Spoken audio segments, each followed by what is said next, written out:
বন্ধুরা কেমন আছো সবাই? আশা করছি তোমরা সবাই ভালো আছো আর আমিও ভালো আছি। টাইটেল থাম্বনেল দেখে বুঝতেই পেরে গেছো আজকের টপিক অবশ্যই করে মারিয়া। গতকালকেই ভিডিও করতাম, গতকালকে ওদের যে ভিডিওটা এসছে মারিয়ার শারীরিক অসুস্থতা নিয়ে, সেটা নিয়ে ভিডিও করতাম, কিন্তু টাইম পাইনি বা যাই হোক ভিডিওটা করতে পারিনি। তার ভালোই হয়েছে যে আজকে যে ভিডিওটা এসছে সেটা নিয়েও আমার দুটো কথা বলা হয়ে যাবে।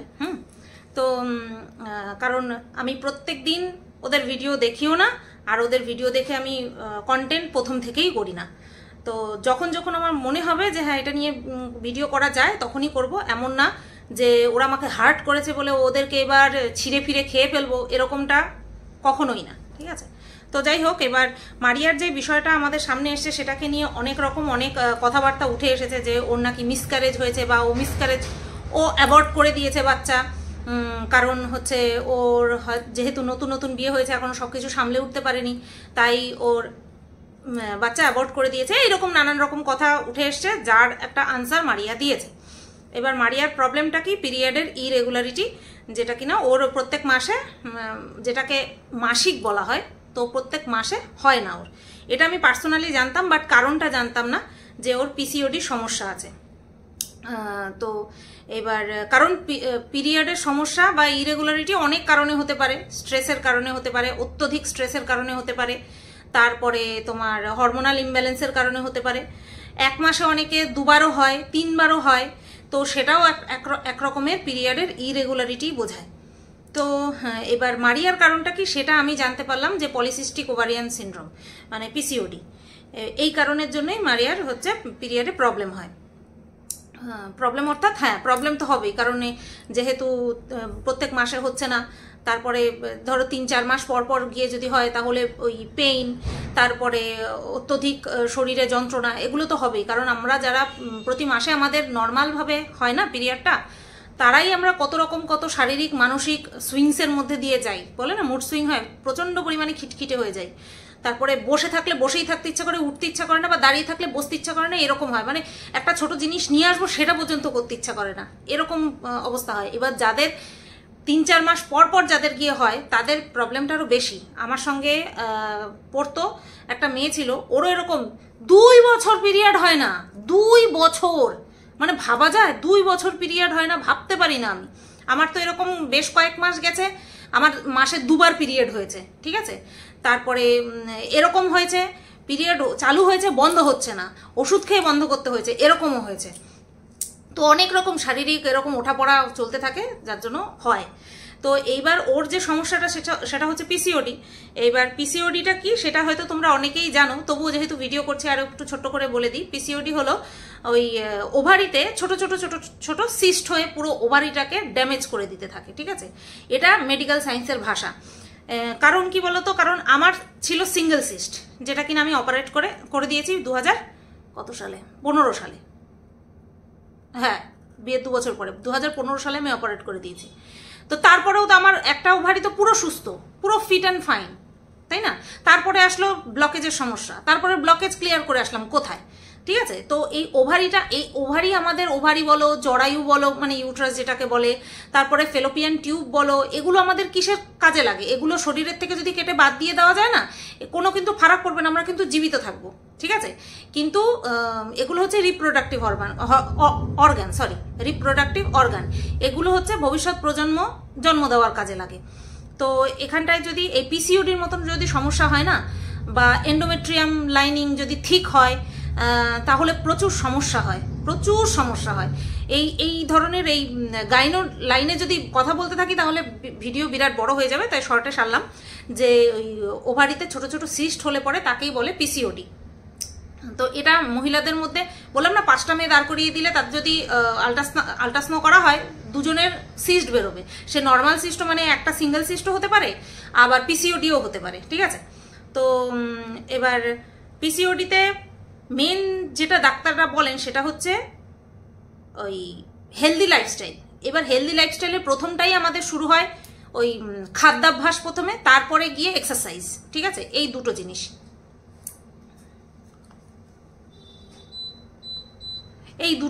দিয়ে প্রথম হেলদি লাইফস্টাইল শুরু হয়। তো এইবার মারিয়ার লাইফস্টাইল কি, সে খাদ্যাভ্যাসের বলো বা এক্সারসাইজের বলো, সেটা তো আমরা সবাই সচক্ষে দেখছি। ও এই প্রবলেমের মধ্যে দিয়ে বহু বছর ধরেই যাচ্ছে, তাই না? ওর কথা অনুযায়ী বহু বছর ধরেই যাচ্ছে। তাহলে যার কিনা এরকম পিসিওডি সমস্যা আছে, তার ওভারওয়েট, মারিয়া কিন্তু ভালো লম্বা, আমার থেকে এতখানি লম্বা মারিয়া, ভালো লম্বা, কিন্তু তারপরেও ওর কিন্তু ওভারওয়েট, ওর হাইট অনুযায়ী কিন্তু ওর ওয়েটটা অনেকটাই বেশি। এখন সামনে থেকে দেখি না, বহু মাস হয়ে গেছে, ধরো ওই মে জুন জুলাই 3-4 মাস, 5 মাস তো, 4 মাস তো হয়েইছে। ফেব্রুয়ারিতে মনে হয় লাস্ট দেখা হয়েছিল, তারপরে মনে হয় লাস্ট দেখা হয়নি, আর এসছিল আমাদের বাড়িতে। এমনিতে ওর ওয়েটটা কিন্তু বেশি। আর ওদের যা খাওয়া দাওয়া, তৈলাক্ত খাওয়া দাওয়া, আমরা যেরকম নর্মাল খাওয়া দাওয়া করি, নর্মাল মানুষেরা যেরকম খাওয়া দাওয়া করে, ওদেরও কিন্তু সেরকমই খাওয়া দাওয়া, যেটা কিনা এই পিসিওডি সমস্যা থাকলে হয় না। আমার সঙ্গে পড়তো গোবরডাঙ্গা কলেজে একটা মেয়ে, আমাকে প্রথম অবস্থায় কীরকম রোগা দেখেছো, আমার থেকেও রোগা মেয়েটা, ঠিক আছে, তার পিসিওডি। তাকে ডাক্তার বলেছে আরো ওজন কমাতে, মানে ওজন কিছুতেই কমানো যাবে না, আর বলেছে যে যত তাড়াতাড়ি সম্ভব বিয়ে ঠিয়ে বাচ্চা টাচ্চা একটা নিয়ে নিতে, একটা বাচ্চা কাচ্চা নিয়ে নিতে। তো এরকম তাকে সাজেশন দিয়েছিল। আর আমি তো বুড়ো বয়সে বিএড করতে গেছি, ওরা তো সব কচি কচি, ওরা তো সদ্য বিয়ে পাশ করে এসছে 21 বছর 22 বছর বয়সে, আর আমি গেছি কত বছর বয়সে, 28 না 29 বছর বয়সে, যাই হোক। তো ওরা আমার তুলনায় অনেক বাচ্চাই। তো ডাক্তারবাবু ওই মেয়েটাকে বলেছিল আরো ওজন কমাতে। তখন আমি বলেছিলাম যে তুই আর ওজন কোন জায়গা দিয়ে কমাবি, সুস্মিতা নাম ছিল মেয়েটার, তুই ওজন আর কোন জায়গা দিয়ে কমাবি, তো শরীরে তো কিছু নেই। অনেক অনেক পরিমাণে জল খেতে বলেছে, আর উল্টোপাল্টা ভাজা পোড়া এই সমস্ত খাওয়া বারণ। আর যত ওজন কমিয়ে রাখবে তত বেশি ভালো, কারণ যত ওজন বাড়বে না তত হচ্ছে ওই পিসিওডিটা সমস্যা করবে শরীরে আরও বেশি।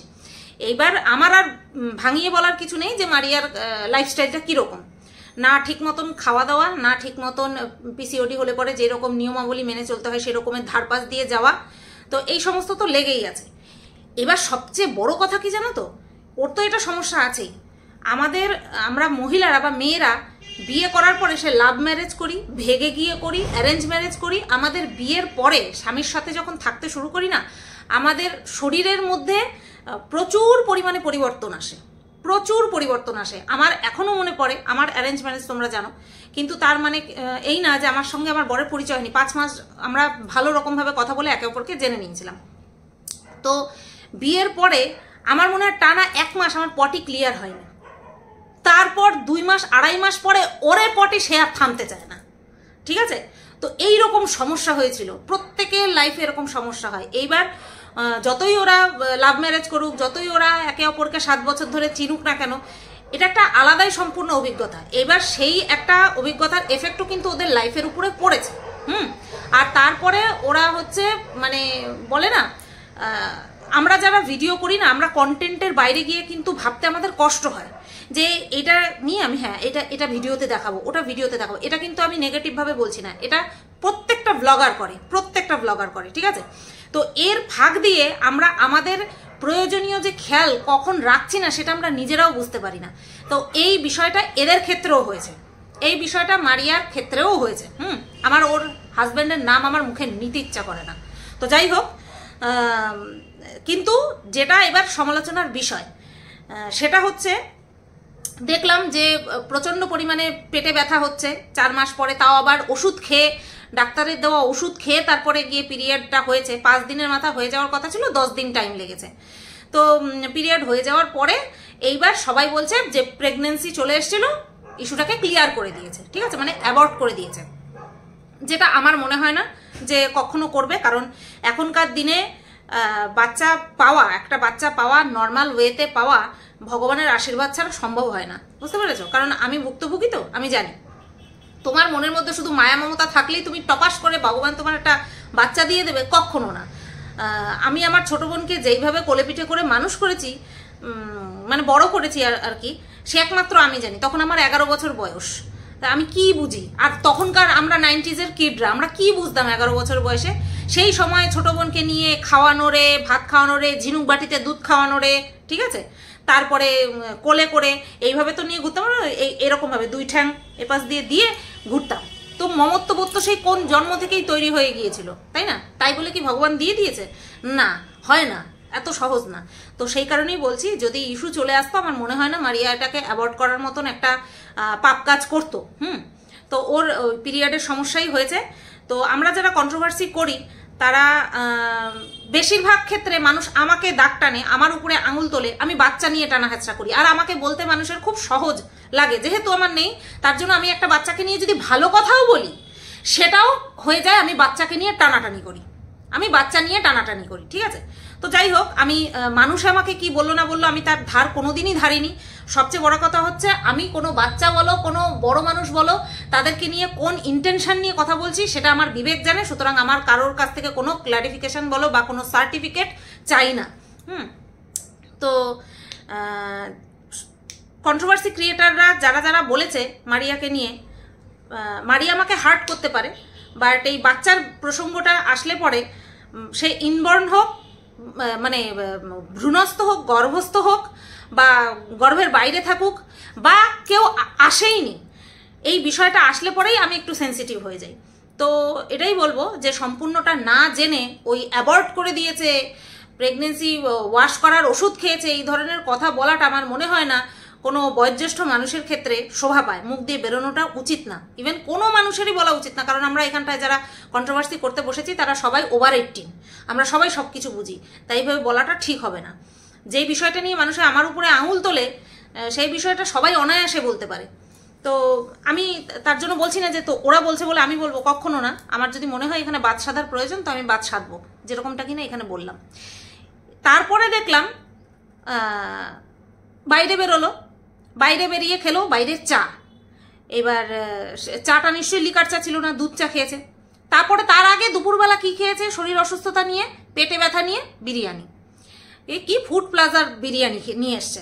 বিরিয়ানিটা খুব ভালো, এই বিরিয়ানিটা খুব ভালো, কোয়ান্টিটি অনেক বেশি দেয়, কোয়ান্টিটি এত বেশি দেয় দুজনের হয়ে যায়, একটা প্যাকেট আনলে দুজনের হয়ে যায়। মানু তো আর একটা পুরোটা খেতে পারবে না, তাই দুজনের হয়ে যাবে, তাই বিরিয়ানি নিয়ে এসছে। পেটে ব্যথা, তারপরে বিরিয়ানি নিয়ে এসছে। আচ্ছা, মায়ের হোটেল, রানাঘাটে মায়ের হোটেল ফেমাস, যার খাবার আমি খেয়েছিলাম, তো সেখান থেকে প্লেন মাছ ভাত অর্ডার করলেও তো হতো, তাই না? প্লেন মাছ ভাত, সবজি ভাত অর্ডার করলেও হতো, বা ঘরে ডাল সেদ্ধ, আলু সেদ্ধ, ডাল আলু এগুলো তো মজুদ থাকে, তেল চাল ডাল নুন এগুলো তো মজুদ থাকে, একটু চালে ডালে ফুটিয়ে নিলেই হতো, সেদ্ধ ভাত খেলেই হতো। না, জিভের নোলা কোনোভাবেই আটকানো যাবে না, তাই ফুড প্লাজার বিরিয়ানি নিয়ে এসেছে, যার কিনা কোয়ান্টিটিটা অনেকটা বেশি। বুঝতে পেরেছো তো? মানে কথাবার্তা শুনলে মনে হয় কি এই মাত্র মায়ের পেটের থেকে পড়লো। বুঝতে পেরেছো তো? কথাবার্তা শুনলে হয় মায়ের পেটের থেকে পড়লো, কিন্তু তার দিমাগে এত নোংরামি চলে, এত নোংরামি চলে, সে ধারণার বাইরে। বুঝতে পেরেছো? তো যাই হোক, ওই বিরিয়ানি নিয়ে ক্ষান্ত হলো না। তারপরে বিকেলবেলা বেরোলো কোথায়, একটু শরীর ভালো লাগছে, একটু গাড়ি ঘোড়া দেখতে বেরিয়েছে। শালা আমরা শরীর খারাপ হলে পরে বিছানার থেকে নড়বো না, যদি কেউ কাজ করার না থাকে তখন অগত্যা গিয়ে উঠতে হয়। ওই যে সেদিন রাত্রেবেলা যেদিন আমার ঠাকুরনগরে যাওয়ার কথা ছিল, যার পরের দিন মঙ্গলবার দিন ভোর 3টের সময় কাপ দিয়ে জ্বর, এই ঘর থেকে ওই ঘরে উঠে গিয়ে ওষুধ খাবো, আমার মনে হচ্ছে যেন ওই সময় যদি আমার কর্তা থাকতো কত ভালো হতো, আমার মাথায় কমসে কম হাত বুলিয়ে দিতে পারতো। হ্যাঁ, আর এদের শরীর খারাপ, এরা গেছে বাইরের গাড়ি ঘোড়া দেখতে। তো যাই হোক, বাইরের গাড়ি ঘোড়া দেখতে গিয়ে খেয়েছে চা, তারপরে আসার সময় রুটি তরকা। এদেরকে নিয়ে যখন মানুষে কাটাছেড়া করে, একটা কারণ, একটা ওই যে ছিল না, একটা টান ছিল, তার জন্য খারাপ লাগে। কিন্তু মাঝে মধ্যে ভাবি যে একদম উচিত কথা বলে, একেবারে ঠিক কথা বলে, এরা এগুলো শোনার যোগ্য। এরা দেখাচ্ছে মানুষকে শরীর খারাপ করে সিম্প্যাথি গেইন করে নিচ্ছে, বাবা মায়ের সঙ্গে যোগাযোগ নেই করে করে সিম্প্যাথি গেইন করে নিচ্ছে। আমরা দুজনেই দুজনকে দেখছি, আমরা দুজনে দুজনের পাশে রয়েছি, আর কেউ আমাদের পাশে নেই, এই সমস্ত আলফাল কথা বলে বলে মানুষের সিম্প্যাথি গেইন করে নিচ্ছে। আর এদিকে কি করছে, যেটা করলে শরীরের আরো ক্ষতি হবে সেটাই করছে। ফলস্বরূপ কি হয়েছে, রাত্রেবেলা থেকে পাতলা পায়খানা শুরু হয়েছে। কতবার? 10-11 বার শুরু হয়েছে। ভাগ্যিস মন্দিরের মতন বলেনি, নেই নেই করে 50 বার হেগেছি, মন্দির এরম বলে। তো যাই হোক, 5 বার হলে পরে 50 বার বলে। 50 বার যদি কেউ বমি করে না, তারে আর খুঁজে পেতে হবে না, সে অক্কা পাবে। তো যাই হোক, 10-11 বার পাতলা পায়খানা হয়েছে, সেই সময় ভিডিওটা করেছে। এদিকে ওর হাজব্যান্ড বলছে, কি যে নাম দেওয়া যায়, যাই হোক, ওর হাজব্যান্ড বলছে ভিডিও কি শরীর খারাপ, চোখের তলা কালি পড়ে গেছে। হ্যাঁ, দেখে বোঝা যাচ্ছিল যে হেগেছে, অনেকবার গেছে, শরীরের থেকে যে জল বেরিয়েছে, লিকুইড বেরিয়েছে, সেটা বোঝাই যাচ্ছে দেখে। তো ক্যামেরা অন করে ভিডিও করছে। আবার ওদিক থেকে মারিয়া বলছে আমি বললাম একটু ভিডিও করো, মানে ওই যে আমি হাতটা দিয়ে ঢেকে দিলাম ছিপিটা, হ্যাঁ, ওই রকম যেমন কাটে না, এখানটাও সেরকম কাটে না, ভুলভাল বলে দেয়, বুঝতে পেরেছো তো? তো যাই হোক, সেটা দেখলাম। দেখার পরে আমি এখানটায় যখন ভিডিওটা দেখছি, আমি বলছি শালা আমাদেরকে ভিডিও না করে হসপিটালে নিয়ে যা। বলতে বলতে বলে কি এখানে হসপিটাল কোথায় চিনি না তো, তার জন্য যাইনি। ভাবো, এটা যদি পাতলা পায়খানা না হয়ে অন্য কোনো সিরিয়াস কন্ডিশনও তো কথার কথা বলতে নেই, এমন কোনো সিচুয়েশন যেটা রাত বিরাতে হয়েছে, কোনো ক্লিনিক বা কোনো ফার্মেসি খোলা নেই, হসপিটালই একমাত্র ভরসা। কি করতো? চিনি না তো তাই যেতে পারিনি, তাই ফেলে রেখে দিয়েছি, তাই বলতো? তাই করতো কি? নেকা সাজা ভালো, অতিরিক্ত লিমিট ক্রস করে ন্যাকামো করলে পরে এই ধরনের কন্ট্রোভার্সি বেরোবে, ঠিক আছে? তো যাই হোক, এটা কোনো এক্সকিউজ না যে হসপিটাল কোথায় চিনি না। সারা রানাঘাট চষে ফেলাচ্ছে, সারা রানাঘাট চষে ফেলছে, কোথায় গিয়ে শাড়ির বিজনেসের জন্য শর্ট ভিডিও করছে, ঠিক আছে? তারপরে হচ্ছে তোমার ফুলিয়াতে যাচ্ছে, এই পার্কে যাচ্ছে, অবকাশ পার্ক, হ্যাঁ কি অবকাশ পার্কে যাচ্ছে, এই রেস্টুরেন্টে যাচ্ছে, এই ধাবায় বসে চা খাচ্ছে, এদিকে হসপিটাল কোথায় সেটা জানার প্রয়োজন নেই। মানা যায় এই বিষয়গুলো কি কন্ট্রোভার্সি করতে বসলে মানা যায়? সেই দিন থানায় দৌড়ালো, দুজনে মিলে থানায় দৌড়ালো, কি দরকার ছিল সেটা ভিডিওতে বলেনি, আমার বলারও দরকার নেই। তো যাই হোক, ভীষণ নর্মাল ব্যাপার। তো তার জন্য থানায় দৌড়ালো, থানাতে দৌড়াতে পারলো, কিন্তু হসপিটাল কোথায় সেটা চেনে না তো, তাই যেতে পারবে না। এই সমস্ত মানে খুব সুন্দর সুন্দর ন্যাকামোযুক্ত কথাবার্তা, আসলে মুখ থেকে অন্য কিছু বেরোতে চাচ্ছে তো, তার জন্য যত ভালো দিতে পারি তত ভালো বের করছি।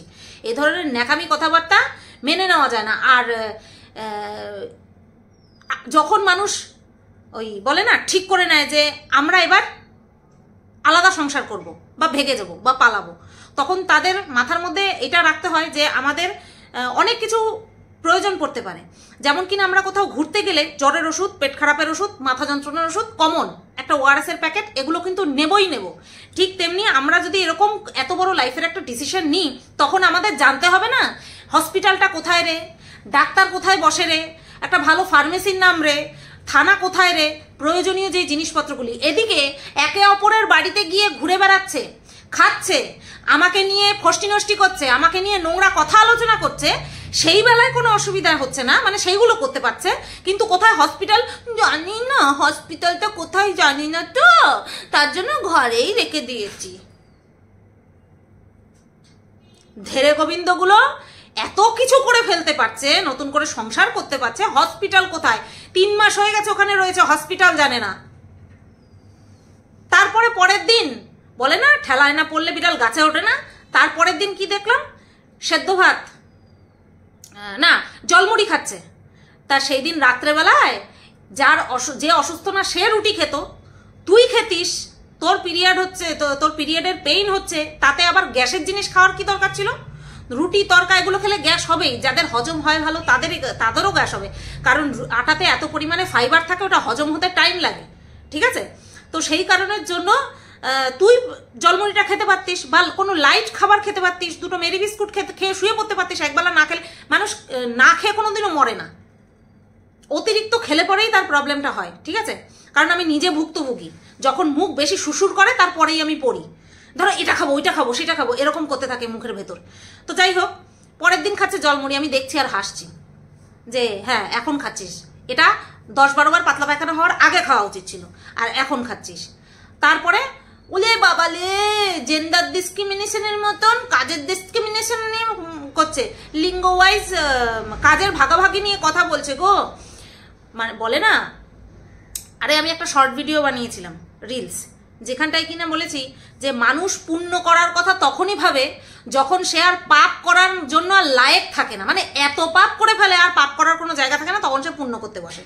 তো এই যে তোতলাটার, হ্যাঁ তোতলাটার এখন পুণ্য করার কথা মনে পড়েছে। হ্যাঁ, এখন এমনিতে তো ভিডিওতে যখন কথা বলে মনে হয় যেন ভাজা মাছ উল্টে খেতে জানে না।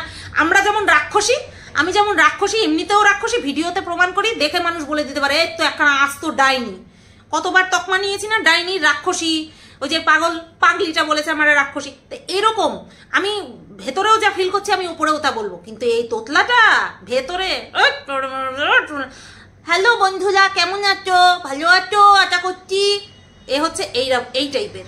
তো যাই হোক, এর সম্পর্কে যত দুর্নাম করব তত কম। তো কি করছে, ও বিছানা পাটি ভাঁজ করছে, এগুলো কন্টেন্ট, বুঝতে পেরেছে তো? আমাকেও মানুষে বলে এই নাটক, আমি একটুখানি বলি এগুলো নাটক, কন্টেন্ট। তো যাই হোক, এই এসে একটুখানি জ্ঞান দিল যে তোমরা বলো আমি কিছু করি না, বউয়ের পয়সায় খাই। হ্যাঁ, শুনতে হবে।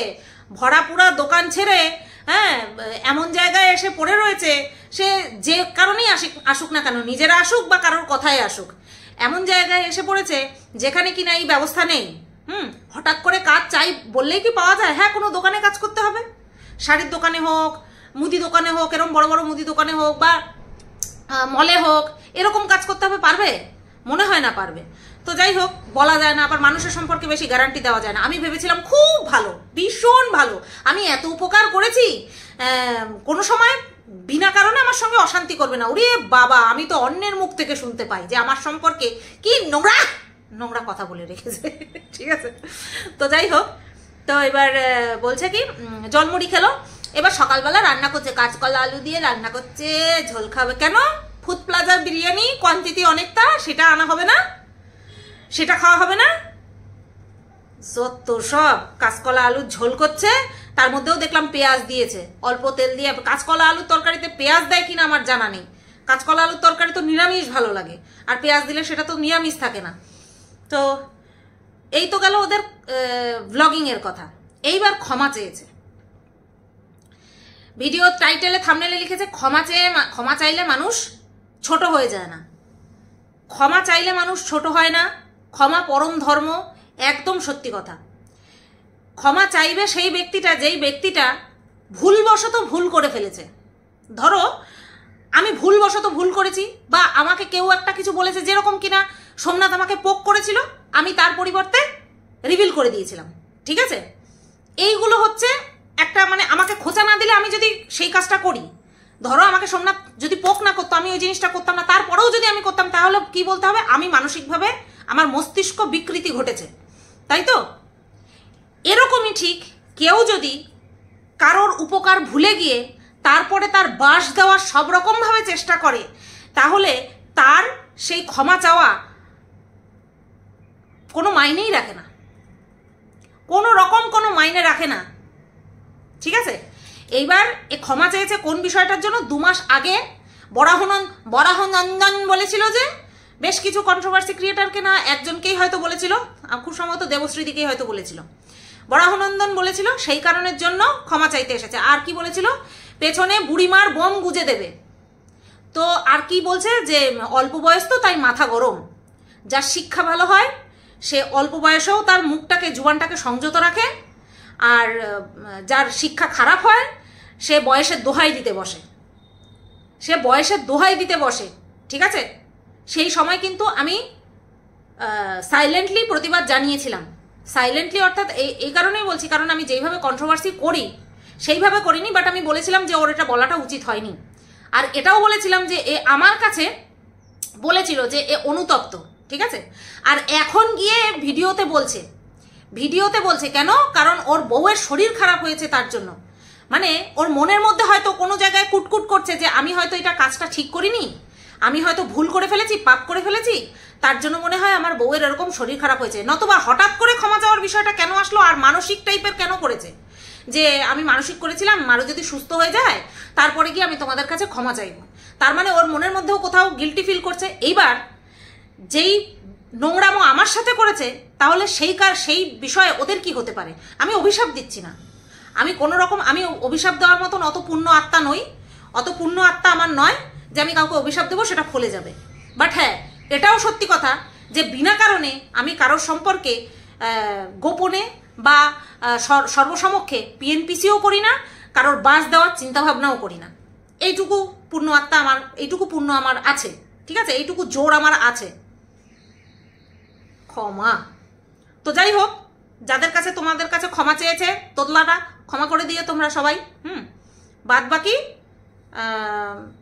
হসপিটাল, থানা, কোনো ভালো ডাক্তার, সব রকমের ডাক্তার আর কি যেই ফার্মেসিতে বসে, এইগুলো জোগাড় করে রাখিস। বুঝতে পেরেছিস? এগুলো জোগাড় করে রাখিস, কারণ তোরা এতই ভালো মানুষ, তোদের মন মানসিকতা এতটাই ভালো যে যারা তোদের বুকে আগলে রেখেছিল তারাই তোদের লাথি মেরেছে। তোরা এতটা ভালো। তোরা ভেবেছিলিস সুতোপাতির নামে বদনাম করলে পরে এদের কোলে উঠে বসা যাবে। দেখ অবস্থা আজকে। তোদেরকে কাদা বলে, কাদা। কাদা ঘাটতে চায় না। চলো, ভিডিওটা এই পর্যন্তই রাখলাম। সবাই ভালো থেকো, সুস্থ থেকো, টাটা।